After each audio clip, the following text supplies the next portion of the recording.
Assalamualaikum warahmatullahi wabarakatuh.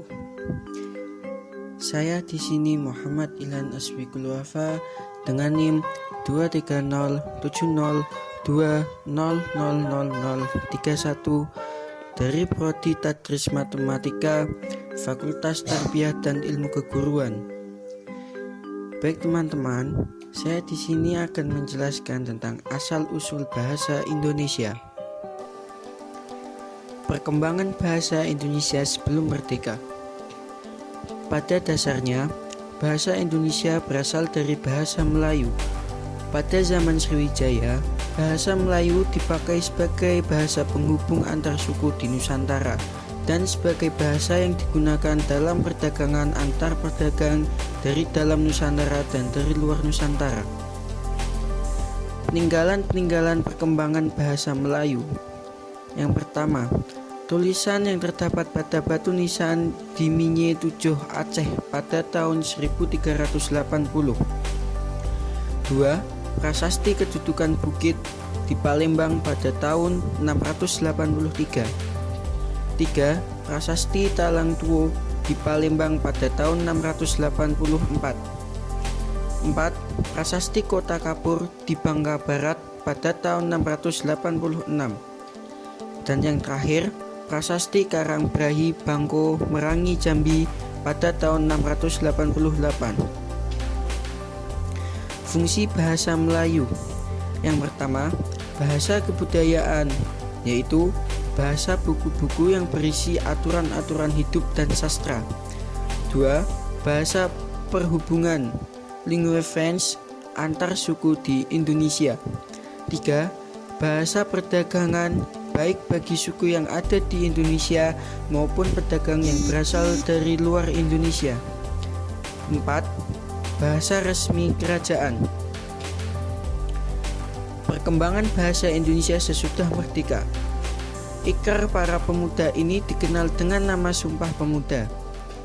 Unsur yang ketiga dari Sumpah Pemuda merupakan pernyataan tekad bahwa bahasa Indonesia merupakan bahasa persatuan Indonesia.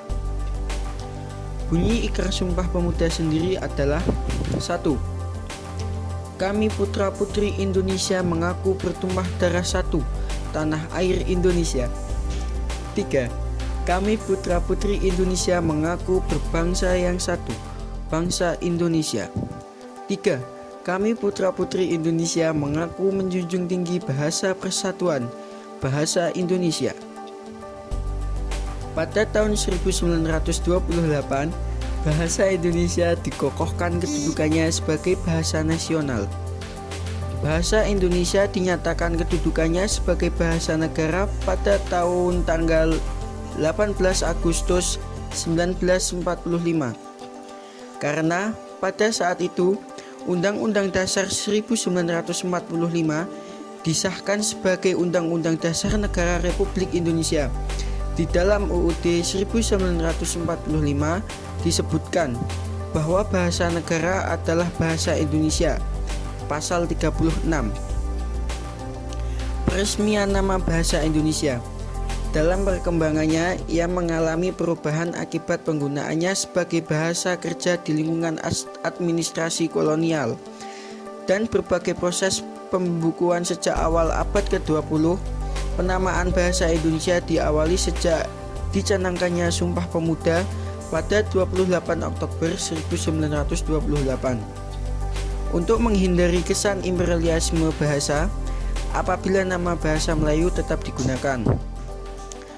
Proses ini menyebabkan berbedanya bahasa Indonesia saat ini dari varian bahasa Melayu yang digunakan di Riau maupun di Semenandung Malaya. Hingga saat ini, bahasa Indonesia merupakan bahasa yang hidup yang terus menghasilkan kata-kata baru, baik melalui penciptaan maupun penyerapan dari bahasa daerah dan bahasa asing. Meskipun dipahami dan dituturkan oleh lebih dari 90% warga Indonesia, bahasa Indonesia bukanlah bahasa ibu bagi kebanyakan penuturnya. 4 faktor yang menyebabkan bahasa Melayu diangkat menjadi bahasa Indonesia yaitu: 1. Bahasa Melayu merupakan linguifrance di Indonesia. bahasa perhubungan, dan bahasa perdagangan. Sistem bahasa Melayu sederhana, mudah dipelajari, karena dalam bahasa Melayu tidak dikenal diangkat bahasa kasar dan bahasa halus.